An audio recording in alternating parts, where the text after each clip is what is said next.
नमस्कार दोस्तों। मैं मुकेश मेहरिया, लेक्चरर पॉलिटिकल साइंस, आप सभी का इस ऑनलाइन प्लेटफॉर्म पर हार्दिक स्वागत। देखो, ये अपना छठे नंबर की क्लास है। इससे पहले जो 5 क्लास थी वो अपने ईस्ट इंडिया कंपनी से लेकर के और फिर अपने उसमें पढ़ा था 1919 के एक्ट तक की चर्चा की थी। और मैंने आपको बताया कि किस तरीके से ईस्ट इंडिया कंपनी की स्थापना हुई थी। उसके बाद धीरे धीरे उसमें संशोधन करके एक्ट आने प्रारंभ हुए थे और अंततः अपने 1919 के एक्ट से संबंधित चर्चा की थी। अब बात आती है इसके आगे 1919 के एक्ट के बाद में इम्पोर्टेंट जो एक्ट है 1935 का एक्ट। इस एक्ट को लाने से पहले की जो घटनाक्रम है इन दोनों के बीच की, वो आज अपन इसमें चर्चा करेंगे। तो देखो, पहली घटना कौन सी है, वो है आपके साइमन कमीशन। साइमन कमीशन ये है 1927 का। साइमन कमीशन ये जो आयोग है वो गठन क्यों किया गया। देखो, 1919 में अपन ने चर्चा की थी कि प्रति 10 वर्ष बाद में क्या होगा, एक आयोग की स्थापना की जाएगी। प्रत्येक 10 वर्ष बाद में एक आयोग की स्थापना की जाएगी। ऐसी बात 1919 के एक्ट में अपने देखी थी। अब ये जो आयोग है ये 1929 में आना था, परंतु उससे ही पहले इसलिए आ गया कि उस टाइम पर ये जो प्रांतों में द्वैत शासन का गठन किया हुआ था, तो भारतीयों के द्वारा यहाँ पे पूर्ण स्वराज्य की, डोमिनियन स्टेट की, भारतीयों के द्वारा जो राष्ट्रीय आंदोलन जिसमें असहयोग आंदोलन 1920, तो ये जो घटनाक्रम था इससे अंग्रेजों को मजबूर कर दिया कि वो पहले ही एक आयोग का गठन ही कर लिया। अब देखो, ये जो साइमन कमीशन है किस प्रकार का आयोग था, इसमें क्या प्रावधान थे, वो सारी की सारी बातें।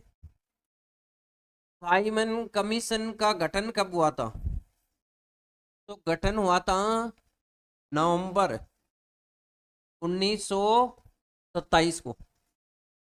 ये जो आयोग है, इस आयोग के अंतर्गत कुल मिलाकर के कुल सदस्य संख्या यदि अपन देखें तो वो थी 7। कुल सदस्य कितने थे, 7। अध्यक्ष सही थे, 7 सदस्य। साइमन कमीशन बना 1927 में और कितने सदस्य थे, 7 सदस्य। अध्यक्ष सही थे। और ये जो साइमन कमीशन था इसका भारत में आगमन कब हुआ, भारत में कब आया, तो ये भारत में आया था आपकी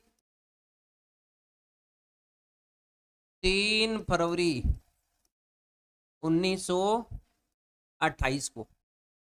देखो, बना नवंबर 1927 में और आया 3 फरवरी 1928 में। इसके बीच में पहले से ही भारतीयों ने मन बना लिया कि इसका अपन क्या करेंगे, विरोध करेंगे। और इसके विरोध करने का मुख्य कारण ये था कि ये जो 7 सदस्य हैं, सातों में से एक भी सदस्य भारतीय नहीं था। ये जो कमीशन है वो भारत में इसलिए आ रहा है कि कॉन्स्टिट्यूशन रिफॉर्म किस प्रकार का होगा, भारत के अंतर्गत संविधान होगा कैसे, भारत के लिए संविधान बनाया जा रहा है और उसमें सदस्य हैं सारे के सारे अंग्रेज। तो इसलिए भारतीयों ने इसका क्या किया, विरोध किया। तो देखो, ये जो विरोध करने की बात है वो आती है आपके मद्रास अधिवेशन में।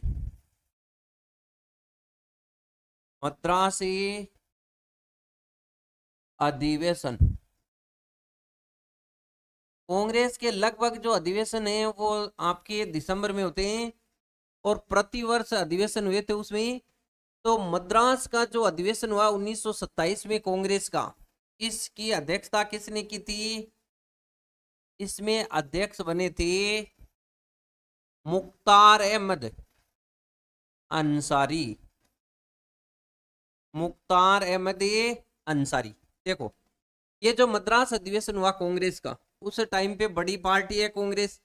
तो इस अधिवेशन के अंतर्गत ये तय किया गया कि जो साइमन कमीशन का गठन किया गया है, इस साइमन कमीशन का अपन क्या करेंगे, विरोध करेंगे। और ये विरोध की बात किस में की गई थी? मद्रास अधिवेशन में। इसमें कहा गया, सब पार्टियों ने मिलकर के कहा कि साइमन कमीशन का विरोध किया जाएगा। तो इसका संबंध किससे? वो है आपके मद्रास अधिवेशन से। अब देखो ये पहले से सेट कर लिया कि भाई अपन को इनका विरोध करना है। और विरोध का कारण क्या है? क्योंकि सारे के सारे इसमें अंग्रेज सदस्य हैं, वो अपन देखेंगे इसमें। ये जो कमीशन है जब गठित किया गया, तब भारत में राज्य सचिव, भारत राज्य सचिव कौन थे? भारत राज्य सचिव वही पद है जो आपकी 1858 के एक्ट में आया था। भारत राज्य सचिव उस टाइम पे है लॉर्ड बिर्किनहेड। लॉर्ड बिर्किनहेड, ये जो राज्य सचिव है जो लंदन में बैठता है, उसके बारे में अपन ने चर्चा की थी। भारत परिषद होती है, भारत परिषद का अध्यक्ष भारत राज्य सचिव होता है, स्टेट सेक्रेटरी ऑफ इंडिया। ये उस टाइम पे लॉर्ड बिर्किनहेड, तो उसने साइमन कमीशन को गठित करके और उसके बाद भारत में भेजा। और ये बना आपके नवंबर 1927, आया 3 फरवरी 1928 को। और इसके विरोध की बात अपन ने देखा मद्रास अधिवेशन। अब देखो ये 7 सदस्य कौन कौन से किस प्रकार से हैं। मैंने आपको बताया कि इसमें एक तो है अध्यक्ष, और 6 हैं इसमें सदस्य। इसमें साइमन कमीशन में, साइमन कमीशन, ये जो साइमन कमीशन है कुल मिलाकर के 7 सदस्य, और ये सातों सदस्य हैं अंग्रेज। इसलिए साइमन कमीशन को व्हाइट मैन कमीशन के नाम से भी जाना जाता है, व्हाइट मैन कमीशन, क्योंकि सारे सदस्य क्या हैं? अंग्रेज। और ये सदस्य कौन थे? इसमें जितने भी सदस्य हैं वो टोटल ब्रिटिश संसद में सांसद थे। ब्रिटिश संसद के सांसद हैं, इनके एमपी हैं ये सारे के सारे। अब देखो ये अध्यक्ष किनको बनाया गया था? तो इसमें अध्यक्ष बनाया गया था इसी के नाम से, देखो साइमन कमीशन। तो साइमन की अध्यक्षता में sir John Simon, sir John जो साइमन है, इनको इनका अध्यक्ष बनाया गया। और 6 सदस्य हैं इसके अंतर्गत। अब देखो ये जो 6 सदस्य हैं ये भी अंग्रेज अधिकारी हैं। जो एमपी हैं इनको याद कैसे रखें? क्योंकि आजकल क्या होता है कि एग्जाम में डायरेक्ट पर्सन है, सीधा न पूछ करके थोड़ा सा डीपली आने लग गया। तो ये 6 सदस्य भी अपने को थोड़ा याद करना पड़ता है। तो वो कौन कौन से थे? तो देखो इस तरीके से आप याद कर सकते हो, वो आपकी इच्छा है कि आप कैसे याद करूं।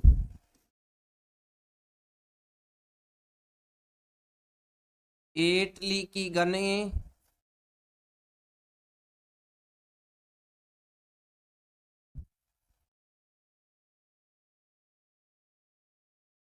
सन ऊर्जा से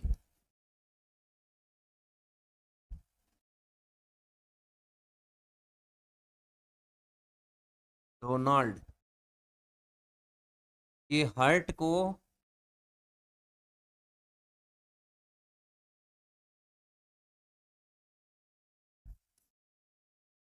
हॉक से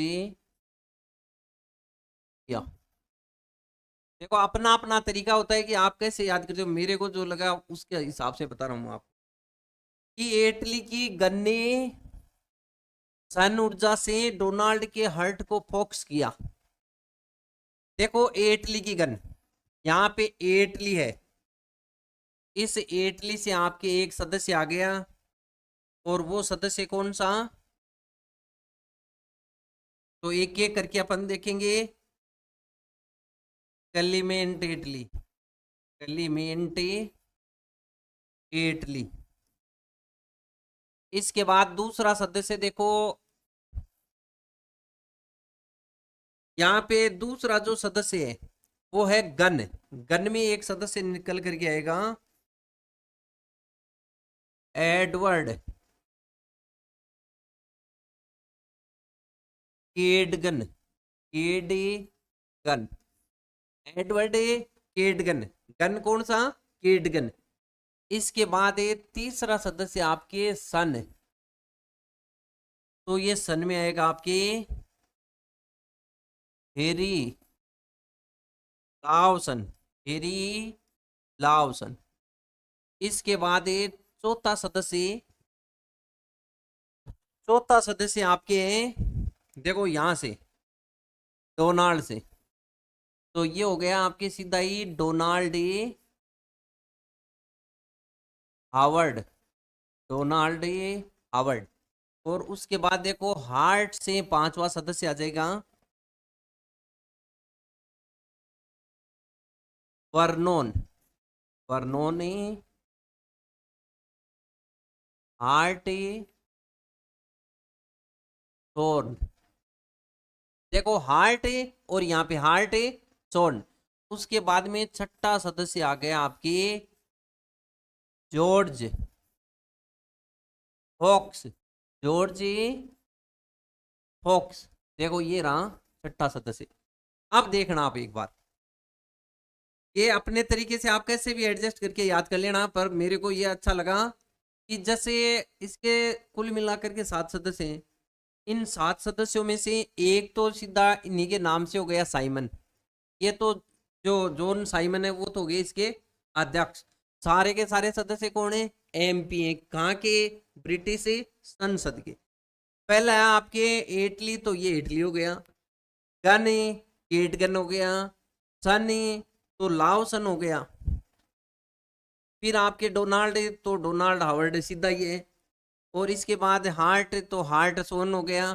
फोक्स तो जॉर्जी फोक्स हो गया। तो इस तरीके से आप इसको थोड़ा सा यदि क्लू मिल जाए आपको तो फिर वो याद रखने में आसानी रहती है। तो ये थे कुल मिलाकर के इसमें 7 सदस्य। अब देखो ये भारत में आता है। अब ये भारत में आया, मैंने आपको बताया कि भारत में कब आया था? 3 फरवरी 1928। ये जब भारत में आया तो आया कहाँ से? लंदन से। और आया कहाँ पे भारत में? तो मुंबई तट से। मुंबई तट पर। और भारतीयों ने इसके लिए क्या बना रखा था पहले से ही? इसका अपने को विरोध करना है। इसका क्या करना है? विरोध करना है।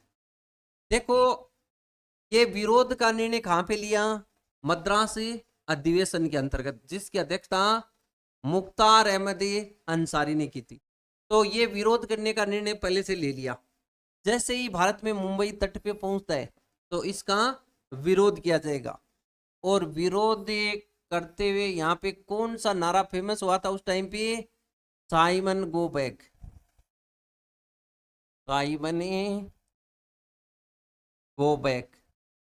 Simon go back. अब देखो साथियों, ये जो साइमन गो बैक है कि साइमन वापस जाओ, और यहाँ पे काले झंडे इन अंग्रेज अधिकारियों को दिखाए गए। और उसका रीजन मैंने आपको बताया कि एक भी उसमें भारतीय नहीं था। बनाया जा रहा है संविधान भारतीयों के लिए, प्रावधान किसके लिए काम करेंगे? भारतीयों के लिए। परंतु एक भी सदस्य इसमें भारतीय नहीं है, इसलिए इसका विरोध किया गया। अब देखो आप ये जब इसका विरोध हुआ तो उस टाइम पे मैंने आपको बताया सचिव कौन है? Lord Birkenhead. Birkenhead. तो उन्होंने क्या किया? भारतीय नेता को बुलाया। इंडियन नेशनल कांग्रेस की साइड से नेता को बुलाया गया और भारतीयों से पूछा कि आप इसका विरोध क्यों कर रहे हो? तो उन्होंने बताया कि भाई इसमें एक भी भारतीय सदस्य नहीं है। और आप बात कर रहे थे, मतलब अंग्रेज अधिकारी बात कर रहे थे कि भारतीयों की भागीदारी बढ़ाई जाएगी, जबकि इसमें एक भी सदस्य नहीं है। इसलिए बिर्किन हेड ने कहा कि देखो ये जो साइमन कमीशन है ये तो बन गया, परंतु मेरे को ऐसा लगता है कि बिर्किन हेड ने ये बात कही कि मेरे को ऐसे लगता है कि भारतीय लोग हैं वो कॉन्स्टिट्यूशन रिफॉर्म करने के अंदर ये केपेबल नहीं है। उन्होंने बताया कि आप भारतीय जो लोग हैं वो इसमें भारतीय संविधान बनाने में सक्षम नहीं है। भारतीय संविधान बनाने में असक्षम है। देखो ये बात किसने कही? लॉर्ड बिर्किनहेड ने। जब भारतीयों ने विरोध किया तो बिर्किनहेड ने कहा कि देखो भारतीय कैंडिडेट हैं वो सारे के सारे मिलकर के संविधान को बनाने में क्या है? असक्षम है। उसका रीजन ये था क्योंकि भारतीयों के द्वारा ऐसा संविधान नहीं बनाया जा सकता जिसमें सारे के सारे संप्रदाय, सारी की सारी जो पार्टियां थी, दल थे, सारे समुदायों को एक साथ लेकर के बिना कोई भेदभाव के समानता पर आधारित सभी पार्टियों को साथ में लेकर के इस प्रकार का संविधान बनाना, ये बिर्किन हेड को लगा कि इसमें भारतीय केपेबल नहीं है। तो ये चुनौती आ गई किसके सामने? भारतीयों के सामने कि भाई संविधान आप नहीं बना सकते। तो विभिन्न जो पार्टियां थी उन पार्टियों ने इस चैलेंज को, इस चुनौती को किया एक्सेप्ट। ये जो चुनौती थी इस चुनौती को एक्सेप्ट किया भारतीयों ने कि हम सब मिलकर के और भारतीयों के लिए संविधान बनाएंगे।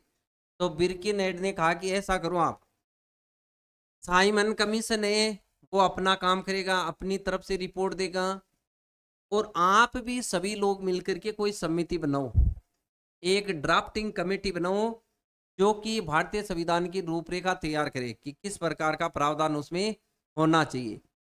तब उन्होंने उस चुनौती को एक्सेप्ट किया और उसी के परिणाम स्वरूप अपने आगे देखेंगे कि नेहरू समिति का गठन किया जाएगा। तो ये बात यहीं से थी कि आप ये साइमन कमीशन की तरफ से भी हम रिपोर्ट लेंगे और आपकी जो नेहरू समिति है उसकी तरफ से भी हम रिपोर्ट लेंगे और उसके बाद तय करेंगे कि इंडिया के लिए कॉन्स्टिट्यूशन रिफॉर्म कैसा होना चाहिए, किस प्रकार का सुधार यहाँ पे होना चाहिए। तो देखो आगे,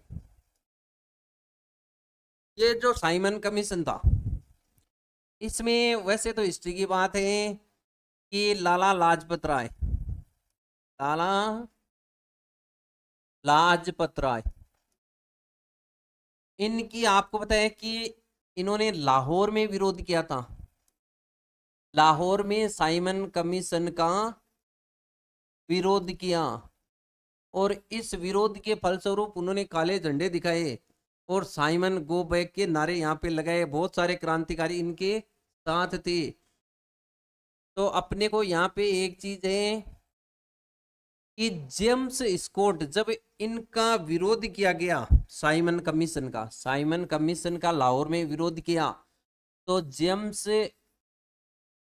स्कॉट नाम का एक अंग्रेज अधिकारी जिसने परमिशन दे दी सैनिकों को कि आप यहाँ पे गोलियां चलाइए, लाठी चलाइए, लाठी चार्ज का यहाँ पे जेम्स स्कॉट ने आदेश दे दिया। और इसी के आदेश के कारण से, लाठियों के कारण से जो आदेश दिया लाठी चलाने का, तो लाठी चार्ज के कारण से लाला लाजपत राय की 17 नवंबर 1928 को मृत्यु हो गई थी। मृत्यु क्या, हत्या कर दी गई है ना। तो कहने का मतलब ये हुआ कि लाला लाजपत राय की मृत्यु का रीजन क्या था? साइमन कमीशन का विरोध करना। और विरोध किया तो यहाँ पे अंग्रेजों के द्वारा लाठीचार्ज किया गया और जिसमें 17 नवंबर जो 1928 को लाला लाजपत राय शहीद हो गए थे। तो इस प्रकार की घटना का संबंध किससे है? साइमन कमीशन के विरोध से संबंधित है। अब देखो ये साइमन कमीशन में प्रावधान क्या था। मैंने आपको बताया 3 फरवरी 1928 को आया। इसने मई 1930 को अपनी रिपोर्ट प्रस्तुत की। साइमन कमीशन ने अपनी रिपोर्ट कब प्रस्तुत की? मई 1930 में। देखो इसमें कौन कौन से प्रावधान थे? इसने बताया कि जो 1919 के एक्ट में एक बात है, और वो कौन सी है? प्रांतों में द्वैध शासन। तो प्रांतों में द्वैध शासन को खत्म किया जाना चाहिए, समाप्त ये कर देना चाहिए। डायर जी, द्वैध शासन समाप्त कर देना चाहिए। रिपोर्ट है, इसलिए ये प्रावधान नहीं है। इसमें रिपोर्ट में कहा गया कि प्रांतों में द्वैध शासन जो कि 1919 में लगाया गया था, इसको पूर्णतया क्या कर देना चाहिए? समाप्त कर देना चाहिए। इसके बाद बात आती है आपकी दूसरी,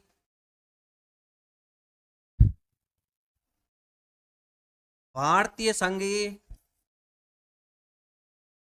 भारतीय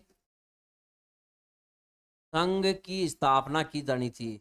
भारतीय संघ की स्थापना। देखो, दूसरा प्रावधान ये यहाँ पे रिपोर्ट में बताया गया कि भारतीय संघ की स्थापना की जानी चाहिए। भारतीय संघ का मतलब ये है यहाँ पे कि उस टाइम पर संपूर्ण जो अखंड भारत है ये टुकड़ों में बटा हुआ है। ब्रिटिश भारत है, प्रांत अलग है और देसी रियासत अलग है।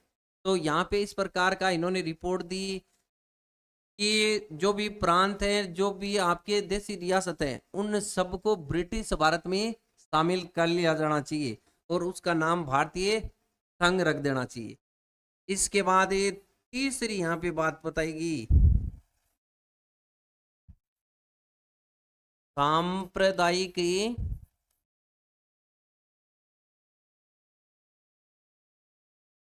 निर्वाचन प्रणाली। ये जो सांप्रदायिक निर्वाचन प्रणाली है वो जारी रहनी चाहिए, जारी रहनी चाहिए। कहने का मतलब है ये जो प्रणाली है, वोट डालो और राज करो वाली, यहाँ पे ये नीति जारी रहनी चाहिए, ये अनवरत रहनी चाहिए, ये कंटिन्यू रहनी चाहिए आगे चल करके। ताकि इससे क्या होगा कि भारतीयों में खुद में ही ये क्या हो जाएंगे? विभाजित हो जाएंगे। तो यहाँ पे सांप्रदायिक निर्वाचन प्रणाली भी जारी रखने की बात किसने कही है? साइमन कमीशन ने, इस रिपोर्ट में। Simon commission. देखो, तीन बातें इंपॉर्टेंट। पहली बात है, प्रांतों में द्वैध शासन समाप्त कर देना चाहिए, अर्थात प्रांतों को स्वायत्ता दे देनी चाहिए। भारतीय संघ की स्थापना की जानी चाहिए। कहने का मतलब ये हुआ कि ब्रिटिश भारत में देसी रियासत और आपके प्रांत को शामिल कर देना चाहिए। और सांप्रदायिक निर्वाचन जो कि अपने 1919 में पढ़ा था कि 4 संप्रदायों को और उसमें शामिल कर लिया गया था। 1909 में इस प्रकार की प्रणाली का विकास हुआ था जो केवल मुसलमानों के लिए थी। तो ये प्रणाली भी इन्होंने कहा कि आगे चल करके जारी रहनी चाहिए। तो इस प्रकार की बातें आपके जो साइमन कमीशन के अंतर्गत की गई। कहने का मतलब ये हो गया कि ये सारी की सारी जो आयोग है वो इसलिए भारत में है कि सुधार कैसा करना है। अब मैंने आपको बताया बीच में कि भारतीयों को ये मंजूर नहीं था कमीशन ही, तो भारतीयों ने क्या किस प्रकार का मार्ग यहाँ पे अपनाया, उस चैलेंज को एक्सेप्ट किया। उसके बाद नेहरू समिति बनाई। तो वो सारी चीजें अपन इसमें देखेंगे। देखो, अब नेक्स्ट बात आती है आपके नेहरू रिपोर्ट की। जो नेहरू रिपोर्ट नेहरू समिति ने प्रस्तुत की, ये नेहरू रिपोर्ट को अपन ऐसे मान सकते हैं कि भारतीयों के द्वारा तैयार है प्रथम संविधान। भारतीयों ने जो तैयार किया वो पहला संविधान आपके नेहरू रिपोर्ट ही है। और यदि कोई मिलान से संबंधित है तो ये आपके 1928 से संबंधित है। अब देखो आप, इससे पीछे वाली यदि अपन बैकग्राउंड की बात करें नेहरू समिति की, तो उसका रीजन क्या था कि यहाँ पे लॉर्ड बिर्किनहेड वाली मैंने आपको बात बताई थी। लॉर्ड बिर्किनहेड, और बिर्किनहेड ने जो चैलेंज दिया, उस चैलेंज को, उस चुनौती को एक्सेप्ट किसने किया?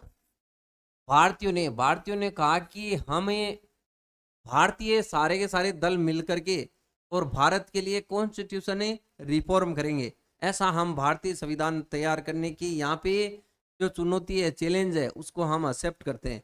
तो देखो, इस चुनौती को एक्सेप्ट करते हुए सभी भारतीयों ने मिलकर के, सभी दलों ने, और उन्होंने क्या किया कि एक सर्वदलीय सम्मेलन बुलाया।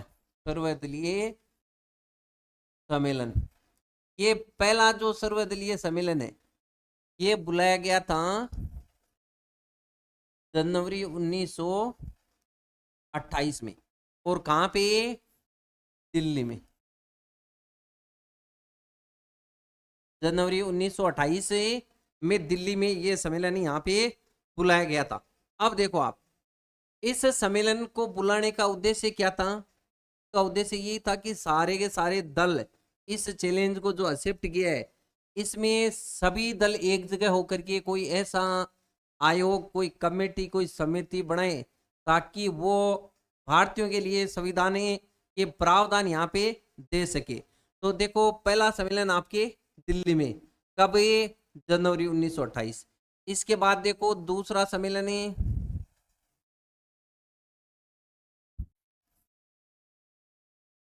मई 1928 में। कहां पे हुआ था?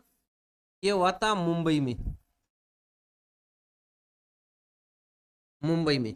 अब देखो, ये जो सम्मेलन है, इस सम्मेलन के अंतर्गत सभी दल एक ही बात पर सहमत हुए, और वो बात थी कि नेहरू समिति का गठन किया जाए। एक समिति बनाई जाए और उस समिति के अंतर्गत सारे समुदायों के, सारे धर्मों के लोग इसके अंतर्गत होंगे, उनके प्रतिनिधि। और उस समिति का जो अध्यक्ष है, वो अध्यक्ष किसको बनाया गया? मोतीलाल नेहरू को बनाया गया। देखो, मोतीलाल नेहरू का इसको इसको जो अध्यक्ष बनाया गया था, और इसी के कारण से इसे नेहरू समिति के नाम से जाना जाता है। जो रिफॉर्म हुई थी 1928 के अंतर्गत ही सभी दलों ने मिलकर के इसको बनाया था। अब बात यह आती है कि नेहरू समिति क्या करेगी? इसको एक सभी दलों ने मिलकर के बताया कि आपको क्या करना है। इसमें कुल मिलाकर के 8 सदस्य होंगे। 8 सदस्य जिनकी अपन चर्चा करेंगे, कुल मिलाकर के 8 सदस्य होंगे। और एक होगा इसमें अध्यक्ष, ये अध्यक्ष अलग से है। और एक होगा इसमें सचिव। कहने का मतलब ये दो अलग हैं। सदस्य कितने? 8 सदस्य हैं इसके अंदर। दोनों को, इनको भी मिला दे तो कितने हो गए? 10 सदस्य हो गए। तो इस नेहरू समिति को यह बताया गया कि आपको यह करना है कि ये सारे के सारे सदस्य मिलकर के जुलाई 1928 तक सारे सदस्य मिलकर के कुछ ऐसे प्रावधान, भारतीय जो कॉन्स्टिट्यूशन है, वो सारा का सारा इसके अंतर्गत आप तैयार करोगे कि हमें किस प्रकार का स्टेट चाहिए, किस प्रकार की स्वतंत्रता चाहिए, कौन कौन से आपको अधिकार चाहिए। तो वो सारी की सारी बातें आप क्या करोगे? जुलाई 1928 तक दोगे। तो ऐसा प्रावधान इसके अंतर्गत किया गया। अब देखो आप, ये जो 8 सदस्य हैं, ये किस प्रकार से हैं?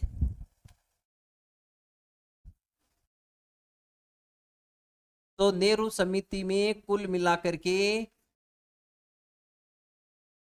एक अध्यक्ष हो गया, एक सचिव जो कि जवाहरलाल नेहरू हैं, और 8 इसमें सदस्य हैं। तो इन 8 सदस्यों को अपने को इसमें याद करना है। तो आप अपने तरीके से याद कर लेना, भले ही चाहिए। मेरे हिसाब से देखो, ऐसे याद कर सकते हैं अपन। बहादुर जोशी ने, बहादुर जोशी ने मंगल के लिए, मंगल के लिए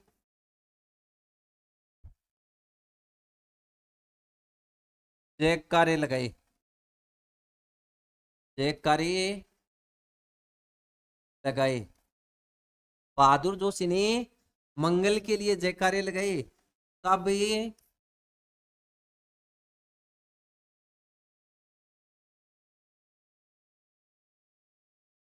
ये बोस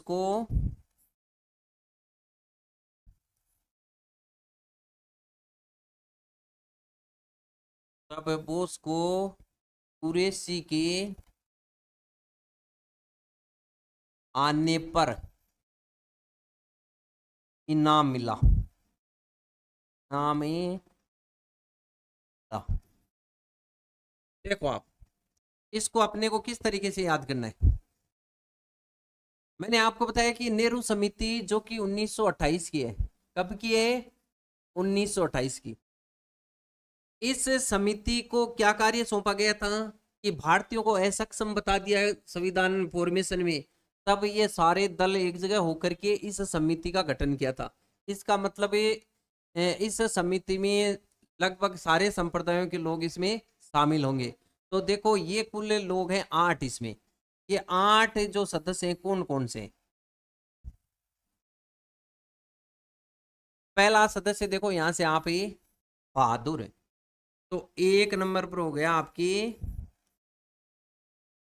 तेजी बहादुरी चप्रू। दूसरे नंबर पे हो गया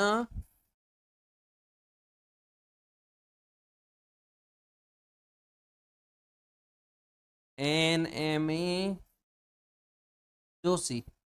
देखो बहादुर का मतलब यहाँ पे पूरा नाम आ गया तेज बहादुर सप्रू। NM जोशी, जोशी से संबंधित हो गया। अपने को ये थोड़ी है कि लिखना है वहां पे, सीधा डायरेक्ट ऑप्शन में आता है तो अपने को पता चल लग जाता है कि देखो ये बहादुर का मतलब ये नेहरू समिति से संबंधित है, थोड़ा सा दिमाग में फिटिंग के लिए। इसके बाद ये तीसरे नंबर पे देखो आप ये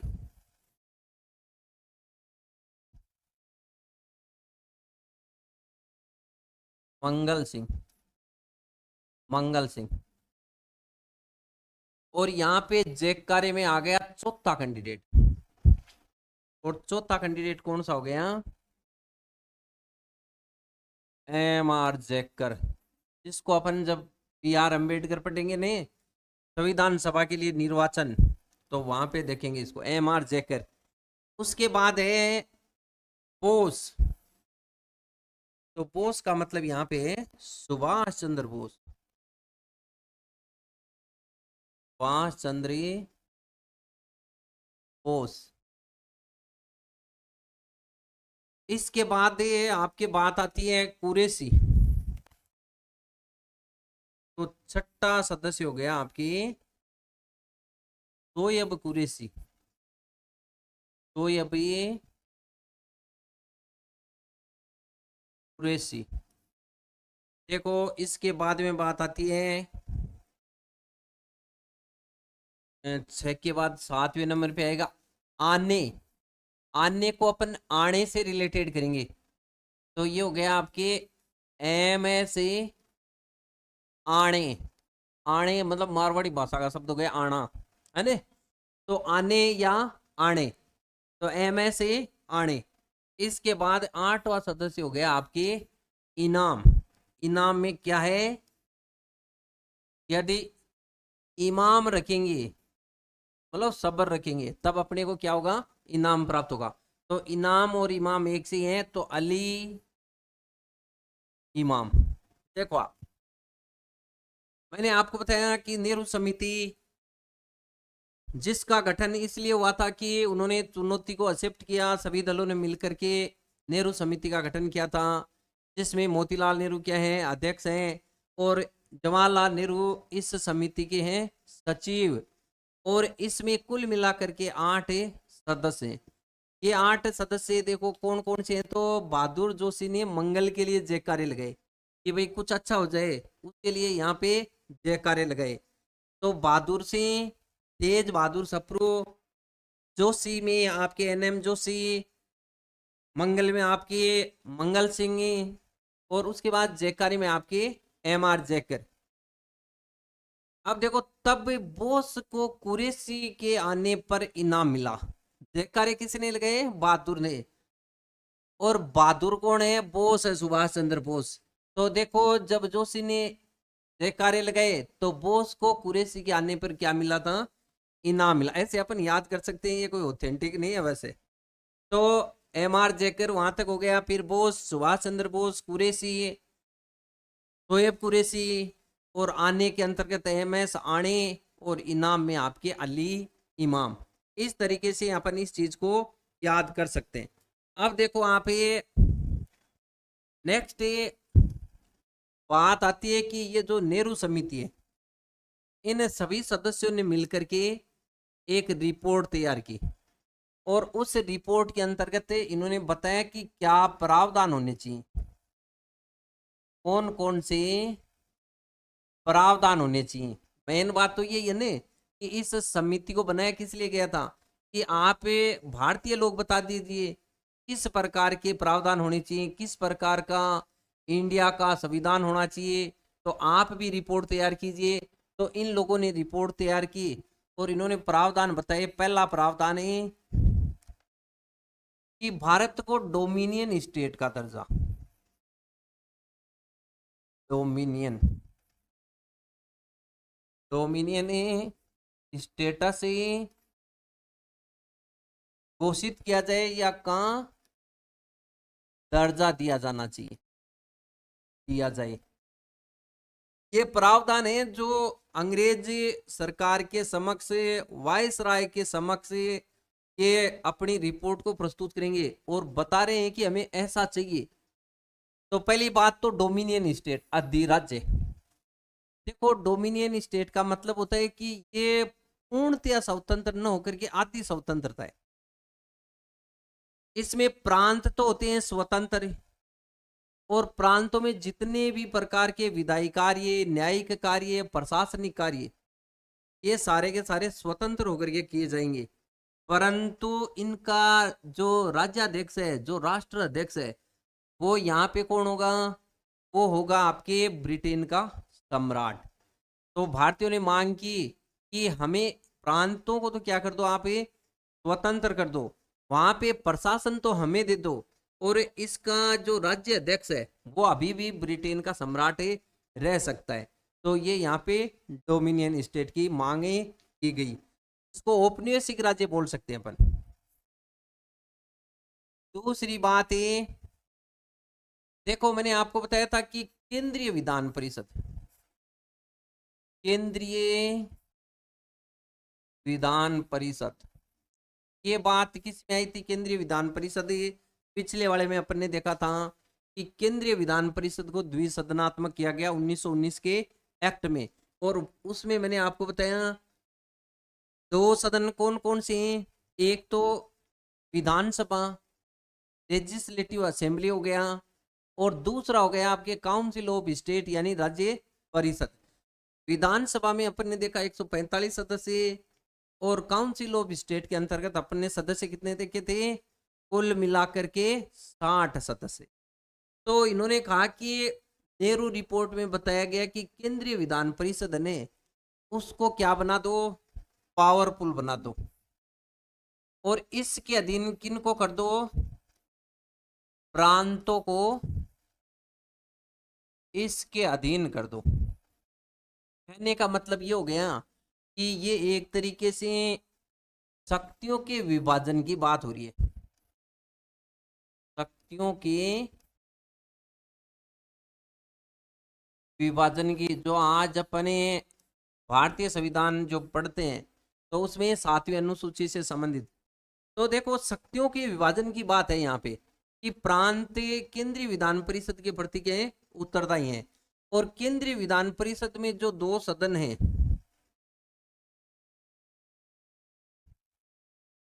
इन दोनों सदन में मैंने आपको बताया एक तो विधानसभा और दूसरी आपकी राज्य परिषद। तो नेहरू समिति ने ये बात बताई कि देखो विधानसभा में कुल मिलाकर के सदस्य संख्या कितनी होनी चाहिए? कुल मिलाकर के होनी चाहिए 500 सदस्य। ठीक है, और उन सदस्यों का कार्यकाल होना चाहिए 5 वर्ष। 500 सदस्य होने चाहिए और कार्यकाल कितना होना चाहिए? 5 वर्ष। ये बात किसके अंतर्गत की गई थी? आपके विधानसभा में नेहरू समिति के बारे में, जो नेहरू समिति ने बताया कि 500 सदस्य होने चाहिए। फिर राज्य परिषद, इसमें नेहरू समिति ने बताया भाई 200 सदस्य होने चाहिए। और ये जो 200 सदस्य हैं, 7 वर्ष के लिए इनका कार्यकाल, प्रत्येक सदस्य का कार्यकाल कितना होना चाहिए? 7 वर्ष का यहाँ पे प्रावधान किया गया। तो ये बात भी नेहरू समिति में बताएगी। देखो, पहली बात डोमिनियन स्टेटस का दर्जा, दूसरी केंद्रीय विधान परिषद में दोनों सदनों में सदस्य संख्या इस तरीके से बढ़ाई जाए, और साथ में प्रांतों को केंद्र के अधीन कर दिया जाए। और नेक्स्ट प्रावधान देखो आप, ये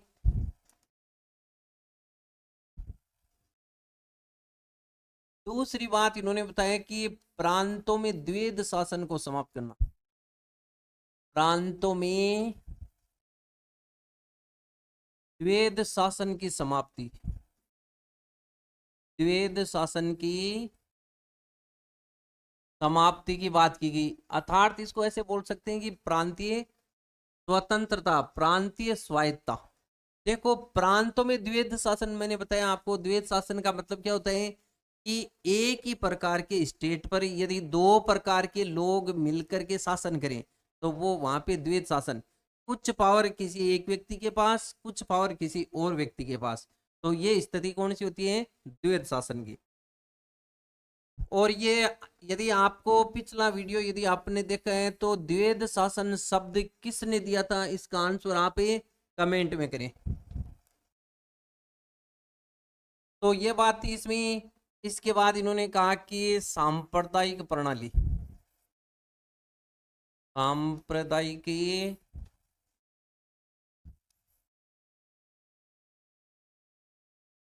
निर्वाचन प्रणाली, सांप्रदायिक निर्वाचन प्रणाली को समाप्त कर देना चाहिए, समाप्त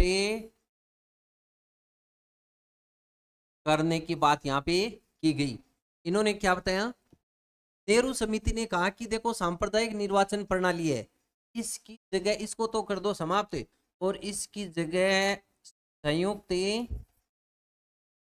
निर्वाचन प्रणाली लाई जाए, संयुक्त निर्वाचन प्रणाली। जबकि मैंने आपको बताया इससे पहले साइमन कमीशन में ये कहा गया कि ये जो प्रणाली है उसको जारी रखा जाए, और भारत ये क्या चाहते हैं कि इसको समाप्त कर दें और संयुक्त निर्वाचन प्रणाली यहाँ पे लाई जाए। तो देखो, इस प्रकार की बात, संयुक्त निर्वाचन का मतलब ये सारे के सारे लोग मिलकर के अपने प्रतिनिधि को चुनेंगे। वहां पे सीट का आरक्षण कर सकते हो, SC ST, मुसलमान, अन्य प्रकार के सिख से संबंधित, व्यापारी से संबंधित, इन सीटों का आरक्षण कर दीजिए, परंतु आप किसी भी असेंबली को जो निर्वाचन है वो कम्युनिटी पर आधारित मत कीजिए। तो ऐसी बात यहाँ पे की गई। इसके बाद ये इसमें कहा गया कि मूल अधिकार की भी मांग की गई, मूल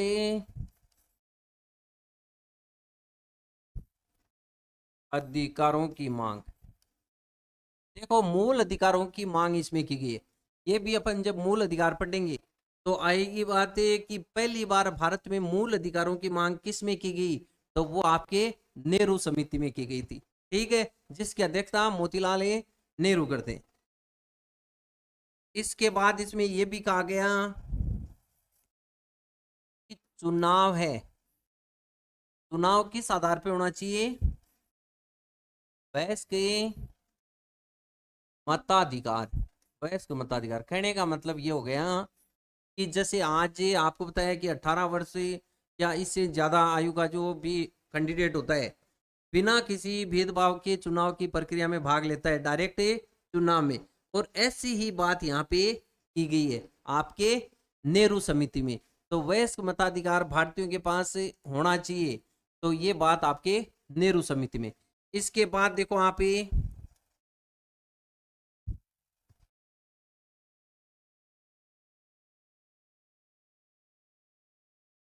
भाषाई आधार पे राज्यों का निर्माण किया जाए, भाषाई आधार पर ये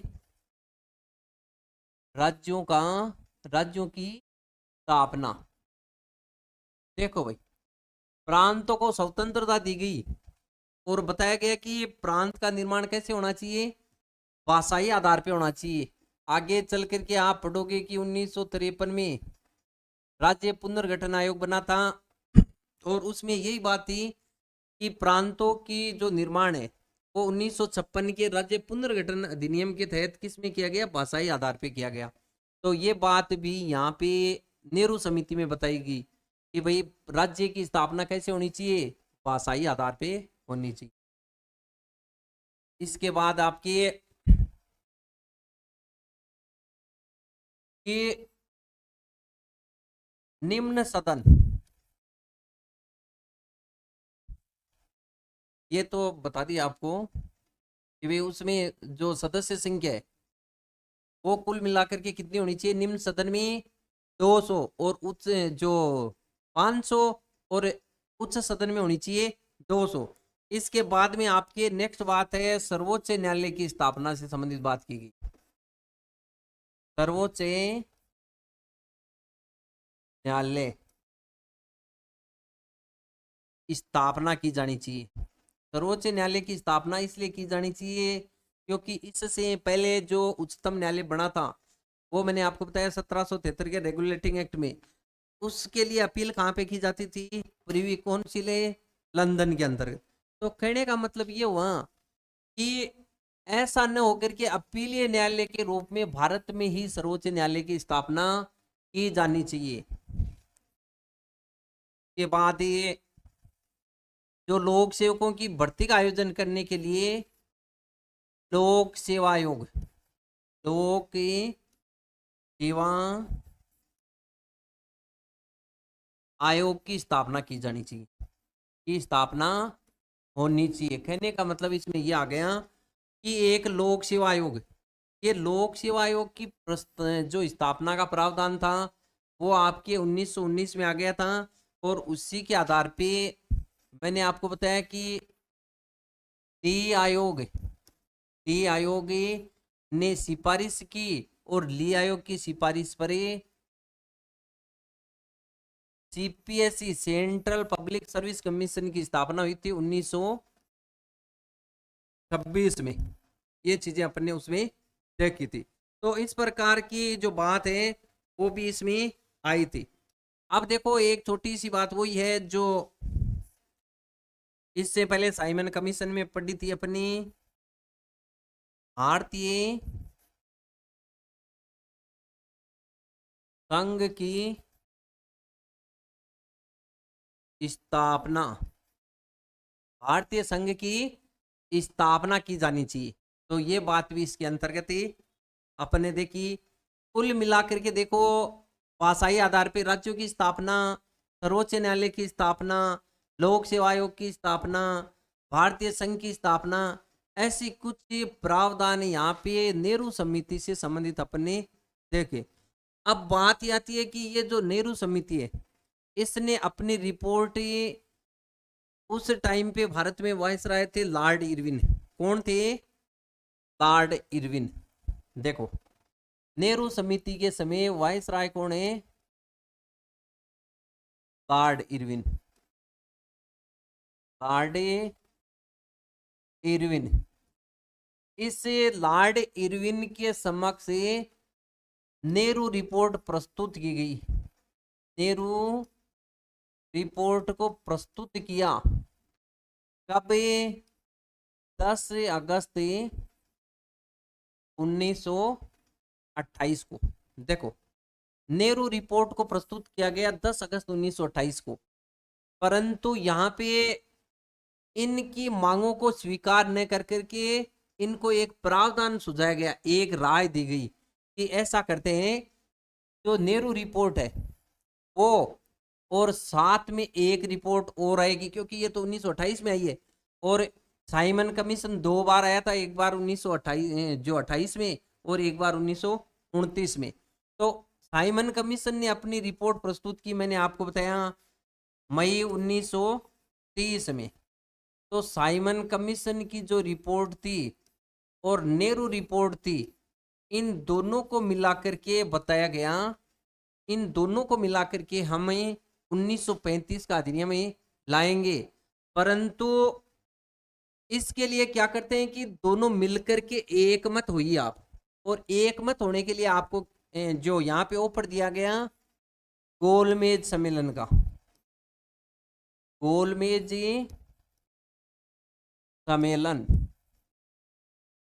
देखो round table conference, round table conference, यहाँ पे लॉर्ड बिर्किनहेड और इरविन ने ये ऑफर दिया कि हम ऐसा करते हैं दोनों रिपोर्ट के आधार पे, अभी फिक्स नहीं हुआ कि कौन से प्रावधान 1935 के अधिनियम में लाए जाएंगे, तो ऐसा करते हैं वहां पे भारतीयों को भी आमंत्रित करते हैं, इनवाइट करते हैं, और हमारे अंग्रेज अधिकारी भी वहां पे होंगे, और इस गोलमेज सम्मेलन में जो भी सहमति बनेगी उन प्रावधानों को अपन आगे चल करके अधिनियम के द्वारा लागू कर देंगे।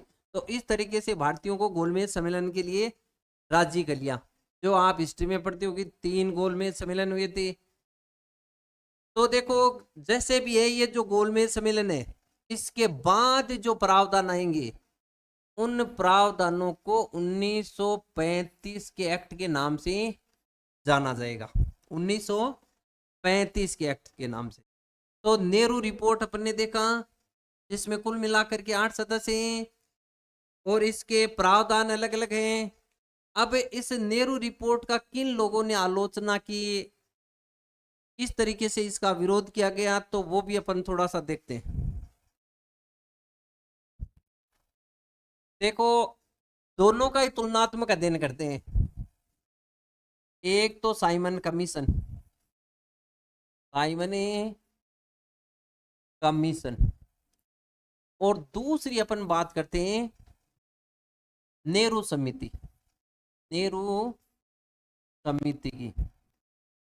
देखो इन दोनों की यदि अपन चर्चा करें, साइमन कमीशन का समर्थन किसने किया था? लगभग पार्टियों ने विरोध किया, केवल पंजाब की पार्टी है एक तो संघवादी, संघवादी पार्टी कहाँ की? पंजाब की, एक तो संघवादी पार्टी पंजाब की, इसने साइमन कमीशन जो कि 1928 का है, ये साइमन कमीशन बना 1927 में, भारत में आया था 1928 में। तो संघवादी पार्टी ने इसका समर्थन किया कि हमें इसको एक्सेप्ट करते हैं। दूसरी पार्टी है जस्टिस पार्टी, जस्टिस पार्टी, ये जस्टिस पार्टी है उस टाइम पे दक्षिण भारत से संबंधित है, दक्षिणी भारत से संबंधित। तो इन दोनों पार्टियों ने क्या किया? साइमन कमीशन का समर्थन किया। इसके बाद ये इसका विरोध किसने किया? साइमन कमीशन का विरोध तो देखो सारी पार्टियों ने किया था। बड़ी जो पार्टी थी ने, जो भारतीय राष्ट्रीय कांग्रेस है, भारतीय राष्ट्रीय कांग्रेस ने भी विरोध किया, मुस्लिम लीग ने भी विरोध किया था, मुस्लिम लीग ने भी विरोध किया कि इस प्रकार का जो प्रावधान है, जो व्हाइट मैन कमीशन है, वो हमें नहीं चाहिए। हिंदू महासभा ने भी विरोध किया, हिंदू महासभा ने भी इसका विरोध किया था। और जो मजदूर संघ था, मजदूर संघ, इसने भी इसका विरोध किया था। समर्थन किसने किया? संघवादी पार्टी और जस्टिस पार्टी। और विरोध यदि अपन देखें तो इन सभी पार्टियों ने मिलकर के इनका विरोध किया था। अब देखो नेहरू समिति 1928 की, इसके बारे में चर्चा अपन ने पूरी की पूरी की है। इस समिति के अंतर्गत किन लोगों ने इसका विरोध किया था, इनके प्रावधानों का? तो देखो विरोध ने बोल करके अपन आलोचना कर सकते हैं इसमें। तो विरोध में देखो एक तो है आपके मुस्लिम लीग, मुस्लिम लीग ये चाहती थी कि हम क्या हैं, अल्पसंख्यक समुदाय हैं और हमें कुछ अलग प्रकार के प्रावधान, अलग प्रकार की कुछ विधायी शक्ति हमें दी जानी चाहिए, कुछ हमें रियायत दी जानी चाहिए। इस प्रकार की बात मुस्लिम लीग करती है। और वो क्या करती है, जो जिना थे वो 14 सूत्री मांग करते हैं। यहाँ पे जो 1929 के अंतर्गत थे, वो हिस्ट्री की बात आती है। तो इन्होंने भी क्या किया, इसका विरोध किया। हिंदू महासभा ने भी इसका विरोध किया। देखो आप, हिंदू महासभा ने विरोध इसलिए किया कि मुस्लिमों को, यहाँ पे मुसलमानों को आपने बहुत ज्यादा नेहरू रिपोर्ट में प्रावधान दे दिया, ठीक है। तो ज्यादा उनको प्रावधान देने के कारण, ज्यादा उनकी बातें मानने के कारण से हिंदू महासभा ने भी इसका विरोध किया। और मेन चीज ये ना आकर के ये पूछी जाती है आपकी कि युवा कांग्रेस उस टाइम पर है, युवा कांग्रेस, और युवा कांग्रेस में दो कैंडिडेट है, एक तो जवाहरलाल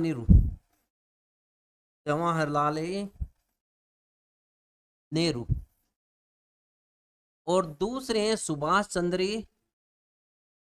चंद्र बोस।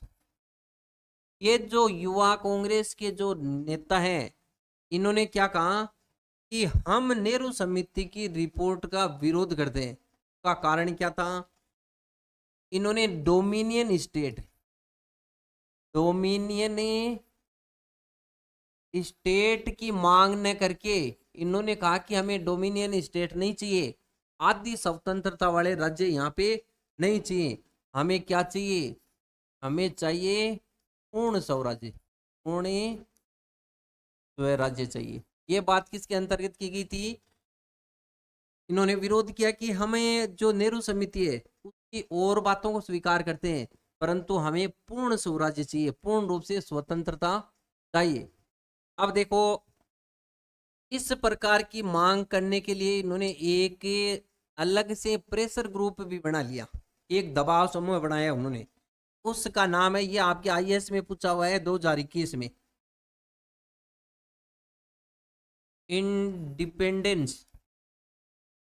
इंडिपेंडेंसी और ये इंडिया लीग। देखो, ये प्रश्न आपके आईएएस में पूछा हुआ है कि नेहरू समिति के जो मांग थी डोमिनियन स्टेट, उसके लिए युवा कांग्रेस ने पूर्ण स्वराज्य की मांग की, और इसके लिए जवाहरलाल नेहरू ने किस प्रकार के संगठन का निर्माण किया, तो वो है इंडिपेंडेंस फॉर इंडिया लीग का निर्माण किया।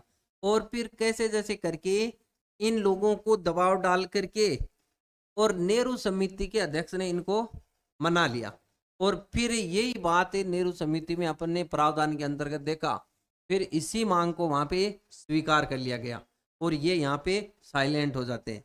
अब देखो इसमें हुआ क्या, एक छोटी सी बात है कि जैसे ही इन्होंने अपनी रिपोर्ट प्रस्तुत की, तो इस रिपोर्ट में इन्होंने कहा कि हमारे जो भी प्रावधान है वो 31 दिसंबर 1929 तक हमारी रिपोर्ट के प्रावधान लागू हो जाने चाहिए। 1 साल का यहाँ पे टाइम दिया गया। तो ये भी यहाँ पे बात इंपॉर्टेंट हो जाती है कि इन्होंने पहले 2 साल का टाइम की फिक्स किया था 31 दिसंबर 1930, परंतु फिर युवा कांग्रेस जो कि मैंने आपको बताया जवाहरलाल नेहरू, सुभाष चंद्र बोस, उनके कारण से ये समय 1 साल घटा दिया गया। तो इस प्रकार की बात यहाँ पे की गई थी। देखो जितना भी मैंने आपको बताया साइमन कमीशन से संबंधित, नेहरू समिति से संबंधित, यदि अब भी किसी प्रकार की कोई बात आपके समझ में नहीं आई तो आप कमेंट सेक्शन में जाकर के अपने डाउट को क्लियर कर सकते हैं। किसी प्रकार की कोई प्रॉब्लम जो आपको समझ में नहीं आ रही हो तो विस्तारपूर्वक आप पूछ सकते हैं। धन्यवाद।